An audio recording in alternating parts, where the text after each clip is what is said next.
जय श्री कृष्ण। राधे राधे। प्रिय आत्मीय जनों, रथ यात्रा के दिन नजदीक ही आ रहे हैं, तो इस विषय में आज राधे सत्संग की सत्संग श्रृंखला में थोड़ा सा सत्संग कर ले।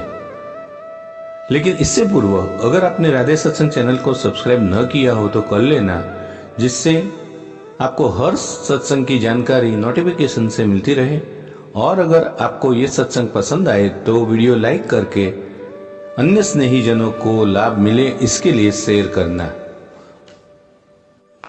तो प्रियजनों, श्री वल्लभ की प्रेरणा से प्रेरित होके आज अपन सत्संग की शुरुआत करें। क्या आप जानते हैं कि श्री जगन्नाथ धाम में भगवान के स्वरूप को बड़ी बड़ी आंखों वाला क्यों है? तो इसके मूल में भगवान के प्रगाढ़ प्रेम को प्रकट करने वाली एक अद्भुत गाथा है।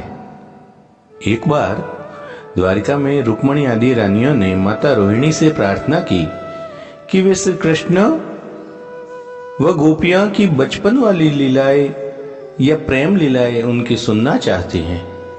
तो पहले तो माता रोहिणी ने अपने पुत्र की ये सब अंतरंग लीलाओं को सुनाने से मना कर दिया, किंतु जब रानियों ने बार बार आग्रह किया तो बार बार आग्रह करने पर वो मैया मान गई और उन्होंने सुभद्रा जी को महल के बाहर पहरे पर खड़ा कर दिया और महल का दरवाजा भीतर से बंद कर दिया ताकि अंदर कोई आ न सके, जिससे कोई अनधिकारी जन ये विशुद्ध प्रेम के उन परम गोपनीय प्रसंगों को सुन न सके।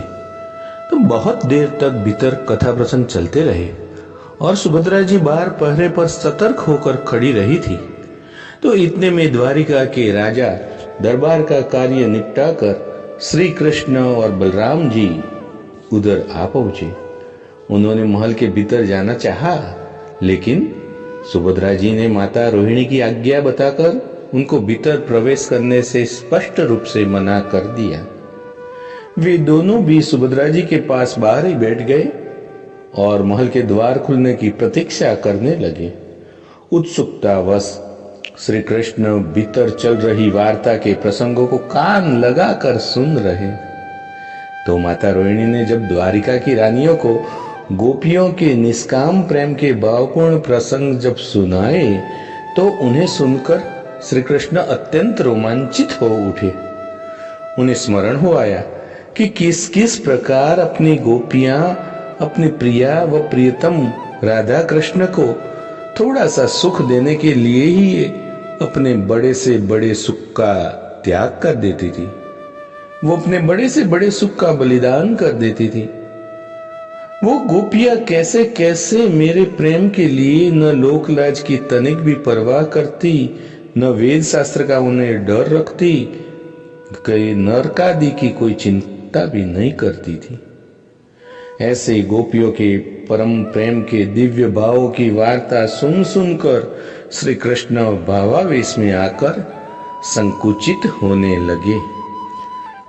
मधुर भाव की ये सब लीलाएं मानो साकार होकर उनके समक्ष घूमने लगी थी।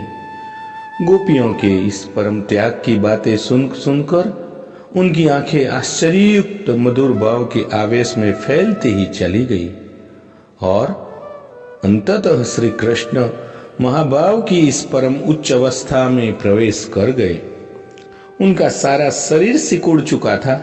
शरीर के शेष अंग शिथिल होकर इतने छोटे पड़ गए, परंतु उनका चेहरा दमकता ही जा रहा था।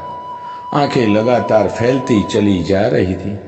श्री दाऊ जी ने जब श्री कृष्ण की अपूर्व दृष्ट इस दशा को देखा तो बाल सखाओं की स्मृतियों में भगवान का इतना प्रगाढ़ लगाव देखकर वे भी इसी परमानंद दशा से महाभाव में प्रवेश कर गए।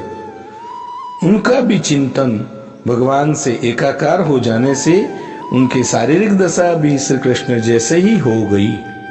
अब अपने ही चिंतन में खोई हुई सुभद्रा जी ने जब अनायास ही अपने दोनों भाइयों के परम प्रेम की इस अवर्णीय अवस्था को देखा तो उनके भक्त वत्सल व प्रेम अनुरक्ति के भाव का चिंतन करके सुभद्रा जी भी तल्लीन हो गई और देखते ही देखते वे भी तदारूप हो गई।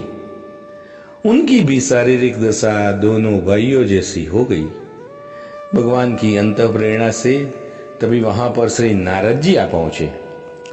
नारद जी ने आके देखा कि महल के भीतर और बाहर की सारी परिस्थिति इस प्रकार है। वो परिस्थिति समझे और देख समझकर नारद जी श्री कृष्ण के प्रेम में गदगदित होकर अश्रुपूरित नेत्रों से भगवान की स्तुति करने लगे।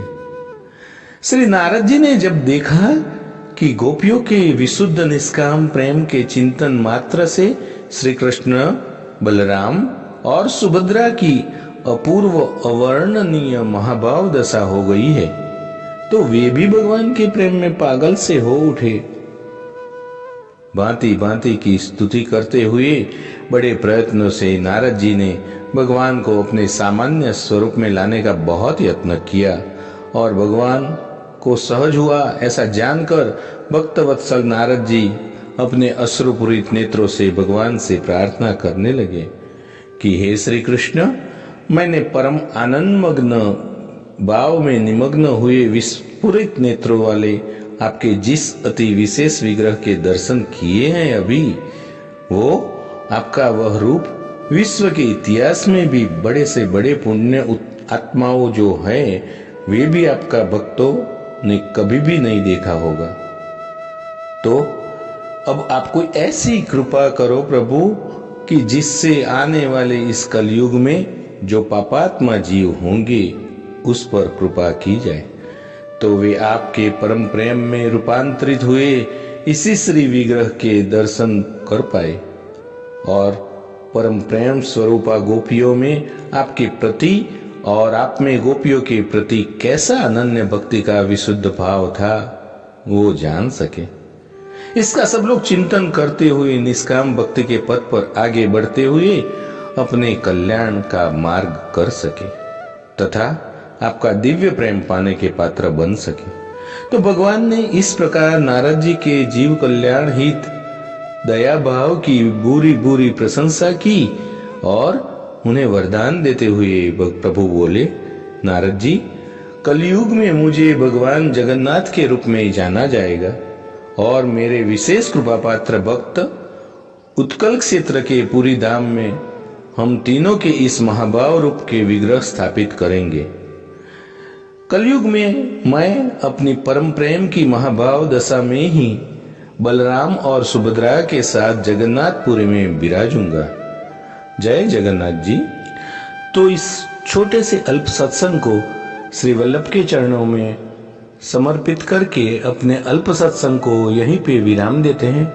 मिलेंगे फिर राधे सत्संग में अविरत नए सत्संग के साथ। जय श्री कृष्ण, राधे राधे। लेकिन जाने से पूर्व अगर आपने राधे सत्संग चैनल को सब्सक्राइब न किया हो तो सब्सक्राइब कर देना, जिससे नए सत्संग की इंफॉर्मेशन आपको नोटिफिकेशन से मिलती रहे। राधे राधे।